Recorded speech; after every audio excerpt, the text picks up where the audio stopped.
Aujourd'hui, je vais vous parler d'une moto que j'ai envie de présenter depuis que j'ai commencé ce métier.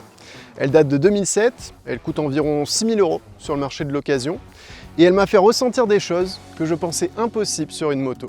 La Ducati Hypermotard 1100.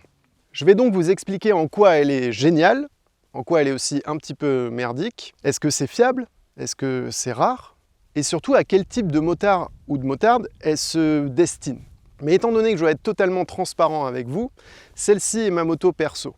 Elle a connu les affres du temps, une conduite un petit peu excessive parfois, mais je vais faire de mon mieux pour être le plus impartial possible. En tout cas, je la connais pas trop mal.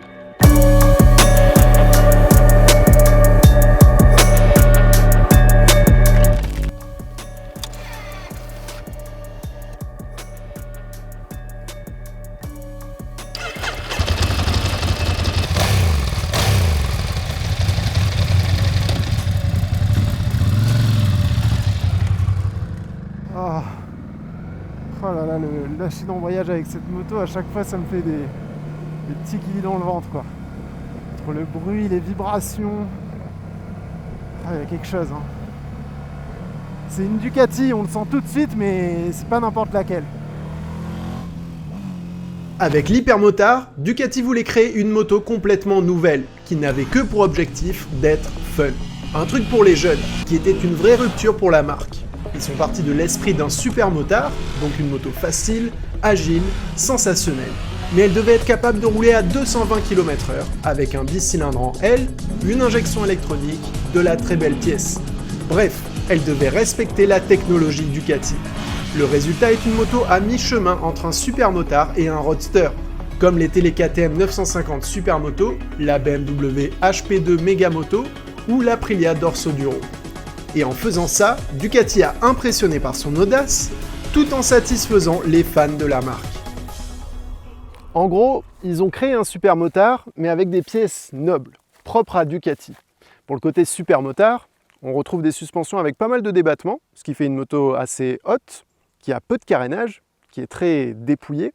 Normalement, d'origine, elle avait même des protège-mains avec clignotants et rétroviseurs intégrés, mais je les ai cassés.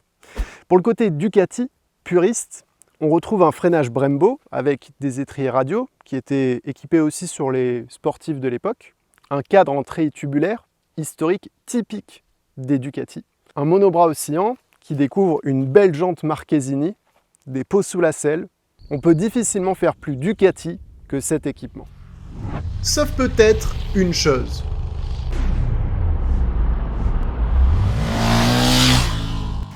Le moteur.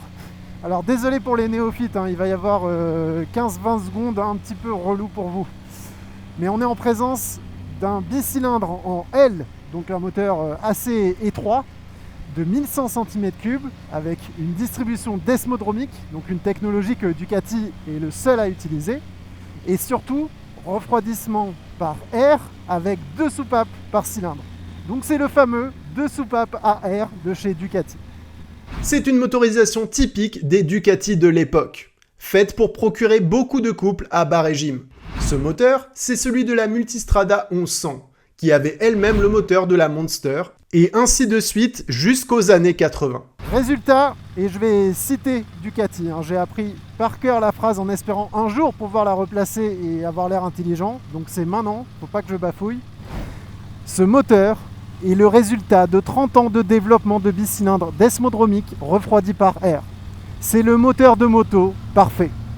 Fin de la citation. C'est ce qu'écrivait Ducati noir sur blanc dans le dossier de presse de cette moto quand elle est sortie. Et c'est malheureusement toujours vrai aujourd'hui. À partir des années 2010, les règles d'homologation ont obligé Ducati à revoir leur copie et passer toutes leurs motos au refroidissement liquide. Donc oui, ce moteur est et sera à jamais le 2 soupapes à air le plus cool jamais produit par Ducati. Elle fait 90 chevaux et à mon avis, c'est exactement ce qu'il faut pour s'amuser sur route. Il n'y a pas besoin de plus. Surtout ce qu'il y a, c'est qu'elle a beaucoup de couple. Elle a 10,5 m/kg. C'est autant qu'une hyper sportive moderne, sauf que ce couple, il est disponible dès 4750 tours minute. Ça veut dire que c'est à peu près au mi-régime, un petit peu en dessous même. Donc en gros, ça se traduit par une poussée dès les premiers millimètres de gaz. Et c'est une poussée qui vous prend aux tripes en fait. C'est organique. Regardez ça. Oh là là. Ça pour sortir des virages sur la roue arrière, mais c'est un bonheur.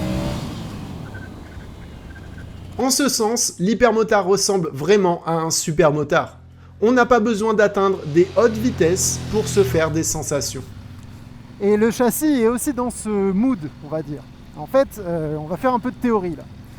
Sur une moto, plus le guidon est large et loin de la roue avant, plus il est facile de bouger la roue avant, plus on a un gros bras de levier. L'hypermotard, elle a des suspensions assez longues et un guidon très large, donc elle est très maniable, elle est très facile à inscrire en virage, à passer d'un angle à l'autre. Ajoutez à cela la finesse de la moto et vous avez effectivement une partie cycle joueuse, facile, mais pas pour autant parfaite. Niveau agilité, franchement, il n'y a pas grand chose à lui reprocher. La stabilité aussi est bonne, en tout cas à des allures de roulage sur route, c'est largement suffisant. Et moi personnellement, j'adore son côté joueur. Mais s'il faut aller chercher la petite bête, il y a un truc qui est un peu particulier sur cette moto. C'est son équilibre. En fait, quand elle est posée sur l'angle, il faut forcer un petit peu au guidon pour la maintenir penchée. Sinon, elle a tendance à se redresser. Donc, c'est pas quelque chose de très gênant. En plus, ça varie beaucoup suivant les pneus qu'il y a dessus. Mais ça rend le pilotage un petit peu plus exigeant. Et malheureusement, ce n'est pas le seul défaut de cette moto. En fait, si on fait preuve d'objectivité, ça va pas. Si on considère toutes les motos qui existent sur le marché, elle est gavée de défauts. Le moteur cogne, essayez même pas de rouler sous 30 km/h en deuxième. L'autonomie, j'en parle même pas. Le réservoir fait 12 litres, donc ça fait environ 160 km entre deux pleins. Le confort, la prise au vent, c'est infernal. En fait, cette moto, elle devient mauvaise si on la sort de ce pourquoi elle est faite, comme à peu près toutes les machines du marché. En gros, vous achetez pas une paire de tongs pour courir un marathon. Bah là, c'est pareil. C'est une grosse tongue. Rouge en plus. Donc c'est sympa le week-end ou en vacances, mais on met pas ça pour aller travailler, quoi.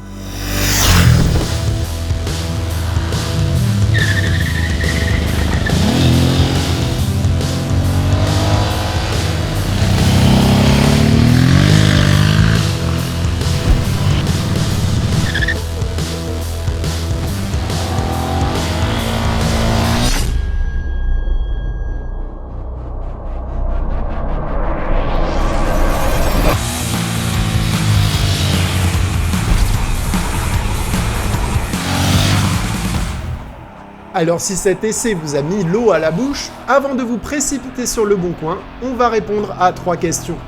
Est-ce que c'est fiable? Est-ce que c'est rare? Et qui devrait l'acheter? Niveau fiabilité, et contrairement à ce qui est inscrit sur le réservoir, en fait c'est plutôt pas mal. Ce moteur, le 2 soupape à air, il a bénéficié de 30 ans de développement et d'amélioration pour le rendre du coup aussi plus fiable. La moto elle est sortie à une époque où Ducati ne sortait pas de révolution technologique, donc tous les composants sont plutôt bien développés et bien éprouvés, on va dire. Donc il n'y a pas vraiment de mauvaise surprise. Bien sûr, étant donné que c'est une Ducati, l'entretien est un petit peu plus pointilleux. Donc forcément il y a un peu plus de révisions, en tout cas elles sont plus fréquentes. Il y a les courroies de distribution à changer tous les 2 ans. Mais franchement, mis à part ça, c'est plutôt fiable, hein. En tout cas, moi j'en ai déjà vu qui ont dépassé les 100 000 km avec ces motos sans de problème. Donc forcément, c'est un peu plus fragile que des japonaises, donc il faut en prendre plus soin. Mais sinon, pas de problème particulier. Donc maintenant, normalement, vu que j'ai dit ça, la mienne devrait casser d'ici une dizaine de kilomètres. Côté rareté, on en trouve pas mal d'occasions et pas trop kilométrées. Les versions S sont mieux suspendues. Les versions SP ont aussi un peu plus de puissance. Il faut simplement faire attention avec ces modèles mieux équipés qui ont des étriers plus gros et très puissants. La difficulté en revanche est de la trouver dans un état proche de l'origine, avec les protège-mains notamment. Donc ce n'est pas rare, sauf si vous en voulez une dans un état clinique. Ensuite, la grande question c'est de savoir au final à qui cette moto s'adresse. Parce que, faut remettre un petit peu les choses dans leur contexte. Cette moto, elle a été développée il y a maintenant 2 décennies. Donc les standards en termes de facilité, d'homologation, de douceur des motos étaient assez différents. Donc là, on a une moto qui n'a aucune assistance électronique, pas de traction control, pas de mode moteur, pas d'ABS et des commandes assez dures. Donc c'est une moto au final qui demande un peu de poigne pour être pilotée et même un petit peu d'expérience, je dirais. Si vous êtes un motard ou une motarde qui aimait bien les virages, des motos joueuses, faciles à placer, qui aimait les vibrations, qui aimait un petit peu faire des wheelings, les sorties de virage, pas forcément rouler vite, les hautes vitesses, mais des motos très joueuses, et que vous avez un petit peu d'expérience, effectivement ça peut vous convenir. En revanche, si vous aimez cette façon de piloter, mais que vous avez un petit peu moins d'expérience, alors vous pouvez partir sur une hypermotard plus moderne. Celles qui ont des moteurs à refroidissement liquide. Elles sont plus dociles, mais ont un peu moins de caractère. Parce qu'au final, c'est ça qui rend cette moto unique. Elle est le mix que je pensais impossible entre les grosses sensations moteurs des Ducati et le côté joueur de machines plus légères. Sur cette moto, on ressent autant de sensations en roulant lentement, en profitant des vibrations du moteur et de son couple, qu'en roulant plus vite et en enchaînant les virages avec du rythme. Et ça en fait une occasion cool à moins de 6 000 €.